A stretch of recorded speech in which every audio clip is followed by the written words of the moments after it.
Hi viewers, நான் உங்கள் Ashwath. Welcome to Aziz பார்வை. இந்த காணொலியில் நம்ம எதை பற்றி பார்க்க போகிறோம்னு பார்த்தீங்கன்னா, சென்னையில் நடந்த ஒரு பயங்கரமான அமானுஷ சம்பவத்தை பற்றி தான் இந்த வீடியோவில் நம்ம பார்க்க போகிறோம். சென்னையை சேர்ந்த என்னோட நண்பர் ஒருவர் இந்த கதையை என்கிட்ட பகிர்ந்துட்டாரு.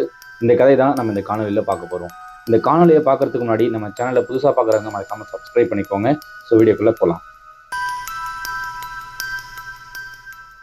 என்னுடைய நண்பர் ரெக்வஸ்ட் பண்ணி கேட்டுக்கிட்டதுனால இந்த கதையில் வர கதாபாத்திரங்கள் அப்புறம் இடத்தினுடைய பெயரை சில விஷயங்கள் நான் மாற்றியிருக்கேன் அவருடைய ரெக்வஸ்டின் மூலம். ஸோ நம்ம கதைக்குள்ளே போகலாம். சென்னையில் உள்ள ஒரு ஏரியாவில் சவுத் ஸ்ட்ரீட், அதாவது தெற்கு தெரு அப்படின்ற ஏரியாவில் ஸ்ரீ இல்லம் அப்படின்ற ஒரு அப்பார்ட்மெண்ட் ஒன்று அமைஞ்சிருக்கு. அந்த அப்பார்ட்மெண்ட்டில் மொத்தம் 7 மாடி கட்டிடங்கள் இருக்குது. 7 மாடி குடியிருப்பில் 7வது மாடியில் மட்டும்தான் யாருமே குடியில்லை. ஆனால் அந்த 6வது மாடியில் குடியிருந்தவங்க காலி பண்ணிட்டு போயிட்டாங்க. மீனாட்சி அப்படிங்கிற ஒரு பெண் புதுசாக ஊர்லேருந்து சென்னைக்கு வேலைக்கு வராங்க. ஒரு ஐடி ஊழியர், ஐடி கம்பெனிக்கு வேலைக்காக வராங்க. ஸோ தங்கிறதுக்காக அந்த அப்பார்ட்மெண்ட் குறைஞ்ச விலையில் கிடைக்குது அப்படின்னு சொல்லி அங்கே வராங்க. ஸோ அவங்க இந்த வீட்டுக்கு வரும்பொழுதே குறைஞ்ச விலையில் கிடைக்குதுன்னு இந்த புரோக்கர்கிட்ட கேட்குறாங்க, ஏன் இங்கே கம்மியான விலையில் கிடைக்குது, இந்த அப்பார்ட்மெண்ட் நல்லா தானே இருக்குது, ஏன் இங்கே கம்மியான விலையில் கிடைக்குதுன்றதை கேட்குறாங்க. அதுக்கு அந்த தரகர் என்ன சொல்கிறாரு அப்படின்னு பார்த்தீங்கன்னா, சிட்டிக்குள்ளேருந்து ஒரு 2.5 கிலோமீட்டர் உள்ளே இருக்கிறதுனால இங்கே வாடகை கொஞ்சம் கம்மியாக இருக்குது அப்படின்னு ஒரு காரணம் சொல்லி அவங்கள குடி வச்சுட்டு போயிடுறாரு. மீனாட்சின்ற ஒரு பெண், அவங்களுடைய அம்மா, அப்பா, அப்புறம் அவருடைய ஒரு தம்பி, 4 பேரும் அந்த வீட்டில் தங்கியிருக்காங்க. ஸோ இந்த நிலைமையில் அவங்க வேலைக்கு போகிறாங்க, வராங்க, ரெகுலராக போயிட்டு வந்துட்டு இருக்காங்க. ஒரு நாள் திடீர்னு பார்த்தீங்கன்னா, அவங்க வேலைக்கு போயிட்டு வரும்பொழுது மாடி படிக்கிட்டு ஏறுறாங்க.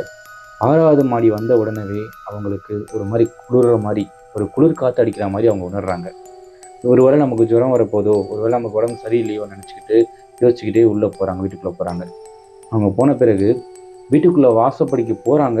போகிற நேரத்தில் 7வது மாடி படிக்கட்டிலேருந்து யாரோ ஒரு கதவை திறக்கிற சத்தம். அதை பார்த்த உடனே உள்ள காற்று தான் கதவை திறந்துருக்குமோ அப்படின்னு அவங்க மேலே போய் பார்க்க போகிறாங்க. மேலே போய் பார்த்தா அங்கே யாருமே இல்லை. சரின்னு திரும்ப அவங்க வீட்டுக்குள்ளே போயிடுறாங்க, படுத்து தூங்கிடுறாங்க. மறுநாள் மறுபடியும் எழுந்திரிச்சு வேலைக்கு போகிறாங்க. இந்த மாதிரி ஒரு 3-4 நாள் ஆகுது. அங்கே வேறு எந்த சம்பவங்களும் அவங்களுக்கு தெரியல. பிறகு ஒரு 3-4 நாள் கழித்து மறுபடியும் அதே மாதிரி வேலைக்கு போயிட்டு லேட்டாக வராங்க. ஏன்னா அவங்க எப்பயுமே நைட் ஷிஃப்ட் பார்த்து வராங்க. ஸோ லேட்டாக தான் வருவாங்க. அதாவது மதியம் 3 மணிலேருந்து நைட்டு 1 மணி வரைக்கும் ஷிஃப்ட் அவங்களுக்கு. அதனால் என்ன பண்ணுறாங்கன்னா லேட்டாக வராங்க. வரும்பொழுது மறுபடியும் 6வது மணிக்கு வரும்பொழுது ஒரு குளிர் காற்று அவங்களுக்கு மேலே படுறதை அவங்க உணர்றாங்க. அன்றைக்கி நடந்த மாதிரி இன்றைக்கும் இருக்குது, என்ன இது ஒரு மாதிரி வித்தியாசமாக இருக்குன்னு அவங்க ஃபீல் பண்ணுறாங்க. ஸோ 6வது மாடிக்கிட்ட போகிறாங்க. 6வது மாடிக்கிட்ட அவங்க வீட்டுக்கிட்ட போகிறதுக்கு முன்னாடி அந்த கதவுல ஏதோ ஒரு திறக்கிற சத்தம் கேட்குது. திறக்கிறதுக்கு முன்னாடி ஏதோ ஒரு குரலும் அவங்களுக்கு கேட்குது. ஒரு அழுகுரல், ஒரு சின்ன குழந்தையோட, ஒரு சின்ன பெண்ணோட அழுகுரல் கேட்குது. இதை கேட்ட உடனே என்னவா இருக்குன்னு சொல்லிட்டு அவங்க அவங்களோட ஃபோன் டார்ச் எடுத்துக்கிட்டு நேராக அவங்க வீட்டுக்குள்ளே கூட போகாமல் நேராக அந்த 7வது மணிக்கு போய் பார்க்குறாங்க. 7வது மணிக்கு போய் பார்த்தா கதவு பாதி திறந்துருக்கு, உள்ள இருட்டாக இருக்குது. அதாவது அந்த ஒட்டடை, நம்ம டஸ்ட்லாம் இருக்கும் இல்லையா, அது லைட் அடிச்சு பார்க்குறாங்க. அது அவங்களுக்கு தெரியுது. அவங்களுக்கு பின்பக்கத்துலேருந்து ஒரு குரல் வருது, ஒரு சின்ன குழந்தையோட குரல் கேட்குது. திரும்பி பார்த்தா அங்கே யாருமே இல்லை. அந்த குரலில் என்ன கேட்டதுன்னு பார்த்தீங்கன்னா, அக்கா என்னை விட்டுட்டு கீழே போயிட்டீங்களா அப்படின்ற மாதிரி அவங்களுக்கு ஒரு சத்தம் கேட்குது. அதாவது ஒரு குரல் கேட்குது. அவங்க என்ன பண்ணுறது ஏது பண்ணுறதுன்னு தெரியாமல் வேக வேகமாக வீட்டுக்கு போயிடுறாங்க. இதை பற்றி யார்கிட்டையுமே, அவங்க அம்மாக்கிட்டேயோ, அவங்க தம்பிக்கிட்டேயோ, அவங்க அப்பாக்கிட்டேயோ இதை பற்றி அவங்க யார்ட்டையும் பேசிக்கல. ஏன்னா அங்கே இருக்கிறவங்க அவங்க பயந்துருவாங்க அப்படின்ற ஒரு எண்ணத்தில் அவங்க எதுவுமே பேசிக்காமல் வீட்டில் போய் படுத்து தூங்கிடுறாங்க. மறுநாள் காலை எழுந்திரிக்கிறாங்க, மறுபடியும் வேலைக்கு போகிறாங்க, மறுபடியும் திரும்ப வராங்க. மறுபடியும் 6வது மாடி வந்த பிறகு குளிர் அடிக்கிற மாதிரி ஒரு உணர்வு அவங்களுக்கு இருக்குது. வீட்டுக்குள்ளே போகிறதுக்கு முன்னாடியே அவங்களுக்கு அந்த அழுகுரல் கேட்குது. மறுபடியும் ஃபோன் டார்ச் எடுத்துக்கிட்டு அந்த 7வது மாடிக்கு போகிறாங்க, போய் பார்க்குறாங்க. அப்போ பார்க்கும்பொழுது அந்த கதவுக்கு பின்னாடி ஏதோ ஒரு உருவம் தெரியுது உங்களுக்கு. உருவத்தினுடைய நிழல். ஃபோன் டார்ச் அடிக்கிறாங்க, கதவுக்கு பின்னாடி ஏதோ நிற்குது. அந்த ஃபோன் டார்ச் அடிக்கும் பொழுது அந்த கதவுக்கு பின்னாடி நிற்கிற உருவத்துடைய நிழல் அவங்களுக்கு ரூம் உள்பக்கமாக தெரியுது. அதை பார்த்தோன்னே அதிர்ச்சி ஆடுறாங்க. திரும்பி பார்த்தா பின்னாடி அதே ஒரு குழந்தையோட உருவம், ஒரு வெள்ளை கலர் ட்ரெஸ் போட்டுக்கிட்டு முடி நீளமான ஒரு குழந்தை, அதாவது ஒரு 9 வயது குழந்தை, ஒரு பெண் குழந்தை நிற்குது. அக்கா என்னை விட்டுட்டு கீழே போயிட்டீங்களா அப்படின்ற மாதிரி கேட்குது. இதை பார்த்தோன்னே அலறி அடிச்சுட்டு அவங்க வீட்டுக்கு ஓடுறாங்க. வேகமாக வீட்டுக்குள்ளே ஓடி போய் அவங்க அம்மாட்ட, அவங்க அப்பா கிட்ட இந்த நடந்த விஷயங்கள்லாம் சொல்கிறாங்க. இதை கேட்ட அவங்க அப்பாவும் அம்மாவும், இல்லை நீ எதையாவது ஒரு காற்றுல அசைகிற சில விஷயங்களை பார்த்து நீ பயந்துருப்ப, நீ ஒரு மன பிரம்மையில் இப்போ இருக்க, அது மேலே யாருமே இல்லாததுனால ஒரு பூனை போயிருக்கலாம், இல்லை வேற ஏதாவது விஷயங்கள் அசைஞ்சிருக்கலாம், நீ அதை பார்த்து பயந்துருக்க, வேற ஒன்றும் இல்லை, காற்றுல கதவு அசைஞ்சிருக்குன்ற மாதிரி சொல்கிறாங்க. அவங்கள எவ்வளவோ சமாதானப்படுத்த முயற்சி பண்ணுறாங்க, ஆனால் அவங்க சமாதானம் ஆகலை, கொஞ்சம் பயந்த சுபாவத்தோடவே இருக்காங்க. சரி, தூங்கி எழுந்திரிக்கிறாங்க, மறுபடியும் வேலைக்கு போகிறாங்க. ஒரு 3 நாட்கள் மறுபடியும் கழியுது. திரும்ப என்ன பண்ணுறாங்கன்னா வீட்டுக்கு வராங்க. அதே உணர்வு அவங்களுக்கு ஏற்படுது. அவங்க இந்த வாட்டி என்ன நடக்குதுன்னு சொல்லி வீட்டில் இருக்கவங்களுக்கு நிரூபிக்கணும் அப்படின்றதுக்காகவே என்ன பண்ணுறாங்க, அவங்க ஃபோனில் ரெக்கார்ட் ஆன் பண்ணிகிட்டே மேலே போகிறாங்க. மேலே போனால் அன்னைக்கு நடந்த மாதிரியே அது ஒரு உருவத்துடைய நிழல் வந்து கதவுக்கு பின்னாடி தெரியுது. பின்னாடி திரும்பி பார்த்தா அதே பெண் வெள்ளை கலர் ட்ரெஸ்ஸில் பின்னாடி திரும்ப நின்று, அக்கா என்னை விட்டு கீழே போயிட்டீங்களா அப்படின்னு ஒரு கேள்வி எழுப்பும்போது அவங்க அதிர்ச்சியாகி கீழே விழுந்துடுறாங்க. கீழே விழுந்ததுக்கப்புறம் அவங்களோட சுயநினைவே இல்லை அவங்களுக்கு. அவங்களுக்கு என்ன நடந்ததுன்னே தெரியல. திடீர்னு ஒரு பெண் கத்துற சத்தம் எல்லாருக்குமே கேட்குது. அந்த அப்பார்ட்மெண்ட்டில் இருக்க எல்லாருக்குமே கேட்குது. எல்லாரும் வெளியே வந்து பார்த்தா மீனாட்சின்ற பெண் அதே 7வது மாடியிலேருந்து கீழே விழுந்து இறந்துட்டாங்க. அங்கே அந்த அப்பார்ட்மெண்ட்டில் என்ன நடந்தது, எதனால் அந்த பெண் வந்து அழுகுறலோட பின்னாடி நின்றுக்கிட்டு ஒரே கேள்வியை அவங்கள்ட்ட கேட்டதுன்னு யாருக்குமே தெரியாது. இது தெரிஞ்ச ஒரே ஒரு ஆள் பார்த்தீங்கன்னா அந்த அப்பார்ட்மெண்ட் செக்யூரிட்டி, ராஜா என்ற செக்யூரிட்டி, அவருக்கு மட்டும்தான் தெரியும். ஸோ மீனாட்சியும் இறந்துட்டாங்க. அந்த அப்பார்ட்மெண்ட்டில் அப்படி என்ன நடந்ததுன்னா, அந்த அப்பார்ட்மெண்ட் 7வது மாடியில் ரேவதி அப்படின்ற ஒரு பெண் இருக்காங்க. அந்த பெண்ணுக்கு ஒரு குழந்தை ஒன்று இருக்குது. அந்த குழந்தையினோட பெயர் கீதா. அந்த பொண்ணு விளையாண்டுட்டு இருக்கும்போது தவறி மாடியிலேருந்து கீழே விழுந்துடுறாங்க. விழுந்த குழந்தை இறந்து போயிடுறாங்க. குழந்தை இறந்ததுக்கப்புறம் அந்த வீட்டில் இருக்க முடியாமல் குழந்தையோட நினைப்பாகவே இருக்குன்னு அந்த பெண்ணோட குழந்தையோடைய அம்மாவும் அப்பாவும் காலி பண்ணிட்டு வேறு வீட்டுக்கு போயிடுறாங்க. சிம்பிளாக நடந்த ஒரு விஷயந்தான் இது.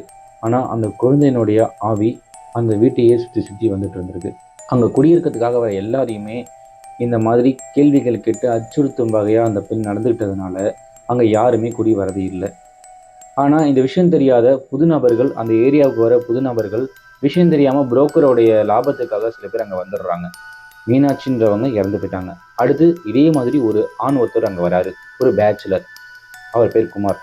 அவர் அங்கே வந்திருக்காரு. அவருக்கு இதே மாதிரி சம்பவங்கள் நடந்திருக்கு, ஆனால் அவர் உயிர் போகலை. அவர் அங்கேருந்து காலி பண்ணிட்டு வெளியே வந்துட்டார். இந்த விஷயங்களை பார்த்து பயந்து வெளியே வந்துட்டார் அவர். அதாவது அந்த வீட்டை காலி பண்ணிட்டு வெளியே வந்துட்டார். ஆனால் அவருக்கு தொடர்ந்து சில நிறைய பிரச்சனைகள் வந்துகிட்டே இருக்குது வாழ்க்கையில். அதாவது அவருக்கு லைஃப்பில் வந்து வேலை கிடைக்கல, இருந்த வேலையும் போயிடுச்சு. இந்த மாதிரி நிறைய பிரச்சனைகள் அவர் லைஃப்பில் நடந்துகிட்டே இருந்திருக்கு. எதுவுமே சரியாக நடக்கலை. அதுக்கு இதுதான் காரணமாக இருக்குன்னு அவருக்குள்ள ஒரு யோசனை இருந்துச்சு. இதனால் போயிட்டு ஒரு சாமியாரை போய் பார்க்குறாரு. பார்த்து இந்த மாதிரி விஷயங்களை சொல்கிறாரு. எனக்கு லைஃப்பில் வந்து ஒரு ஜோசியர், அப்போ சாமியார் இல்லை, ஒரு ஜோசியர், ஒரு ஜோசியரை பார்த்து இந்த மாதிரி எனக்குலாம் நடக்குதுன்னு சொல்லி சொல்கிறாரு. அவர் பரிகாரம் சொல்கிறாரு. பரிகாரத்தையும் பண்ணுறாரு. ஆனால் அவருக்கு எந்த ஒரு நல்லதுமே நடக்கலை. அவர் வேற ஒரு ஏரியாவுக்கு வீடு மாதிரி போயிடுறாரு. அந்த ஏரியாவுக்கு போன பிறகும் அந்த குழந்தையோட குரல் அவருக்கு கேட்டுக்கிட்டே இருக்கு. என்னை விட்டுட்டு கீழே போயிட்டீங்களா, என்னை விட்டுட்டு கீழே போயிட்டீங்களா, அந்த குரல் கேட்டுகிட்டே இருக்கு. அவர் தூங்கினாலும் அவர் கனவுல கூட இந்த குரல் சில நேரங்களில் கேட்டுகிட்டே இருக்கிறதுனால அவர் ரொம்ப பயந்து போயிருக்காரு. அதனால் என்ன பண்ணுறதுனே தெரியாமல் ஒரு சாமியாரை போய் பார்க்குறாரு. அந்த சாமியார் என்ன பண்ணணும் ஏது பண்ணணுன்றத சொல்கிறாரு. அதாவது ஒரு தீர்வு சொல்கிறாரு. என்னன்னு பார்த்தீங்கன்னா, அந்த குழந்தை ரொம்ப சின்ன குழந்தை, நிறைவேறாத ஆசைகள் அதுக்கு நிறைய இருக்கும். அதனால தான் அந்த பெண் இந்த மாதிரி ஆவியாக சுற்றிக்கிட்டு இருக்கு. இதுக்கு ஒரு தீர்வு பண்ணணும் அப்படின்னா அந்த பெண்ணினுடைய ஆத்மாவை சாந்திப்படுத்தினாதான் இது ஒரு முடிவுக்கு வரும். இல்லைன்னா அடுத்து உங்கள் உயிர் போகிற வரைக்கும் அந்த பெண் குழந்தை ஓயாது அப்படின்னு சொன்ன உடனே இவருக்கு குமாருக்கு ரொம்ப அதிர்ச்சி ஆயிடுச்சு. அவருக்கு என்ன பண்ணுறதுன்னு தெரியல. ரொம்ப பயந்து போயிருக்காரு. ஏன்னா அவருக்கு சப்போர்ட்டாக யாருமே இல்லை. கூட ஃப்ரெண்ட்ஸோ இல்லை ஃபேமிலியோ யாருமே இல்லை. ஃபேமிலியெல்லாம் வந்து ஊரில் இருக்காங்க. இவரும் இந்த மாதிரி வெளியிலேருந்து வந்து எங்கள் வேலைக்காக தங்கியிருக்க ஒருத்தர் தான். அதனால் இவருக்கு ரொம்ப பயமாயிடுச்சு, என்ன பண்ணுறதுன்னு தெரில. இப்போ வேலை தேடிட்டு இருக்காரு. அவரால் ஊருக்கும் போக முடியாது. ஸோ இந்த மாதிரி விஷயத்த சொன்னால் வெளியில் யாரும் நம்ப மாட்டாங்க அப்படின்ற ஒரு எண்ணத்தினால அவர் வெளியில் அங்கேயே தங்கிக்கிட்டு சாமியார் சொன்ன சில பரிகாரங்களை செய்யணும்னு நினைக்கிறாரு. யாரோட உதவியாலனா அந்த அப்பார்ட்மெண்ட்டில் இருக்க செக்யூரிட்டியோட உதவினால. அந்த செக்யூரிட்டியை போய் அணுகுறாங்க. செக்யூரிட்டி அணுகி அந்த குழந்தையினுடைய அம்மாவையும் அப்பாவையும் காண்டாக்ட் பண்ணுறாங்க. காண்டாக்ட் பண்ணி அவங்க அந்த அப்பார்ட்மெண்ட்டுக்கு வர வச்சு, இந்த மாதிரி ஏற்கனவே ஒரு அசம்பாவிதம் நடந்திருக்கு, மீனாட்சின்ற பெண் இங்கே இறந்து போயிருக்காங்க, அடுத்து எனக்கும் இந்த மாதிரி சில அசம்பாவிதங்கள் எனக்கு நிறைய நடந்திருக்கு, நான் ரொம்ப பயந்து போயிருக்கேன், இதுக்கு ஏதாவது தீர்வு பண்ணணும்னு நான் ஒரு சாமியாரை போய் பார்த்தேன். அவர் வந்து சில சடங்குகள் செய்யணும்னு சொல்கிறாரு, உங்கள் குழந்தையோட ஆத்மாவை சாந்திப்படுத்தணும்னு சொல்கிறாரு, அதனால் உங்களோட அனுமதி வேணும், நீங்கள் இருந்தால் தான் இதை பண்ண முடியுன்ற மாதிரி அவர் சொல்கிறார். அந்த குழந்தையோட அம்மாவும் அப்பாவும் ஒரு கணமும் யோசிக்காமல் இதுக்கு ஒத்துக்கிறாங்க. ஸோ அந்த வீட்டில் யாகம் நடத்துகிறாங்க. அந்த 7 மாடி கட்டிடத்தில் 7வது வீட்டில் ஒரு யாகம் ஒன்று நடத்துகிறாங்க. அந்த குழந்தையோட ஆத்மா சாந்தி அடையறதுக்கு என்ன பண்ணணுமோ எல்லாமே பண்ணுறாங்க. அதுக்கப்புறம் அந்த அப்பார்ட்மெண்ட்டில் இருக்க யாருக்கும் அந்த ஒரு அழுகுறலோ இல்லை ஏதாவது ஒரு சிம்டம்ஸோ எதுவுமே அதுக்கப்புறம் கேட்கல. இதுக்கு சாட்சி எல்லாமே அந்த அப்பார்ட்மெண்ட்டில் இருந்த செக்யூரிட்டி தான். ஏன்னா செக்யூரிட்டி டெய்லி நைட்டில் 7 ஃப்ளோருக்கும் ஏறி போயிட்டு ரவுண்ட்ஸ் போவார். அதனால் அவர் நிறைய தடவை அந்த குரலையும் கேட்டிருக்காரு, நிறைய தடவை பார்த்தும் இருக்காரு. ஆனால் அவருக்கு அது ரொம்ப பழகி போனதுனால அவர் அதுலேருந்து எளிதாக விடுபட்டு வெளியே வந்துடுறாரு. அதாவது போன வேலையை மட்டும் பார்த்துட்டு கீழே வந்துடுறாரு. ஆனால் அந்த நடுவில் இருக்க தலைவர்கள் பார்த்தீங்கன்னா அவங்களுடைய லாபத்துக்காக எங்கே என்ன இருக்குது, என்ன ஆபத்து இருக்குன்னு தெரியாமல் 2 பேருக்கு வீடு கொடுத்துட்டாங்க. அதில் ஒவ்வொருத்தவங்க இறந்து போயிருக்காங்க. அந்த யாகத்துக்கு பிறகு எந்த ஒரு சம்பவமும் அங்கே நடக்கலை. எந்த ஒரு குரலும் அங்கே இருக்க யாருக்குமே கேட்கல. அதோட அமைதியாயிடுச்சுன்ற மாதிரி சொல்லலாம். அதாவது இந்த குழந்தையோட ஆத்மா சாந்தி அடைஞ்சிருச்சுன்னு எல்லாரும் நம்பினாங்க. அதுக்கப்புறம் அங்கே எந்த ஒரு பிரச்சனையும் வரல. இப்போது அதே அப்பார்ட்மெண்ட்டில் அதே 7வது மாடி வீட்லேயே ஒரு குடும்பம் குடியிருக்காங்க. அவங்க நிம்மதியாக தான் இருக்காங்க. இது எனக்கு கிடைச்ச கூற்று. இதை இன்னைக்கு நான் உங்கள்கிட்ட பகிர்ந்துக்கிட்டேன். ஸோ இந்த வீடியோ உங்களுக்கு பிடிச்சிருந்ததுன்னா மறக்காமல் நம்ம சேனலை சப்ஸ்கிரைப் பண்ணிக்கோங்க. மறக்காமல் லைக் கொடுத்துருங்க. நெக்ஸ்ட் வீடியோவில் இன்னொரு நல்ல கதையோடு பார்ப்போம். ஸோ உங்களோட கதையை என்கிட்ட பகிர்ந்துக்கணும், உங்களோட கதையை நான் சொல்லணும்னு எதிர்பார்த்தீங்கன்னா என்னுடைய இமெயிலுக்கோ அல்லது இன்ஸ்டாகிராம் பேஜுக்கோ மறக்காமல் டிஎம் பண்ணுங்கள். நான் உங்கள் கதையை அடுத்த வாட்டி கண்டிப்பாக சொல்கிறேன். ஸோ மறக்காமல் சப்ஸ்கிரைப் பண்ணிக்கோங்க. நீங்கள் சப்ஸ்கிரைப் பண்ணால் தான் எனக்கும் அடுத்த வீடியோ போடுற மோட்டிவேட் வரும். ஸோ நெக்ஸ்ட் வீடியோவில் பார்ப்போம். பாய்.